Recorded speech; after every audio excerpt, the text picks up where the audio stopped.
विदर्भ मराठवाड्यासह राज्यात उन्हाचा तडाखा दिवसेंदिवस वाढतोय. अशात गरम पासून वाचण्यासाठी घरोघरी कूलर लावण्यात येतात. विदर्भात उन्हाचा पारा 44 अंशांवर पोहोचला असून उन्हामुळे नागरिकांच्या जीवाची लाहीलाही होतीये. अशात उन्हापासून दिलासा म्हणून विदर्भात कूलरचा मोठ्या प्रमाणात वापर होतोय. मात्र अकोल्यात कूलरचा वापर एका 7 वर्षीय चिमुकलीच्या जीवावर बेतला.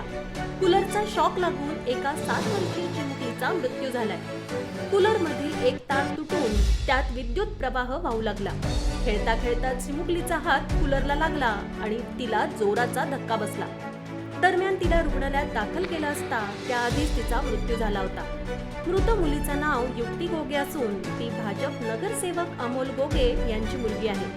ही घटना अकोला शहरातील शिवसेना वसाहतीत असून परिसरात शोककळा पसरली. रविवारी रात्री 9च्या सुमारास कूलर जवळ खेळत असताना ही घटना घडली आहे. कूलर मधील एक तार तुटली आणि ही तार कूलरच्या जाळीला लागल्यामुळे कूलरच्या जाळीत विद्युत प्रवाह वाहू लागला.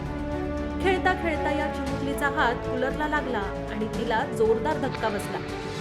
घरच्यांना ही बाब लक्षात येताच त्यांनी युक्तीला दवाखान्यात दाखल केलं. मात्र त्याआधीच तिचा मृत्यू झाला होता.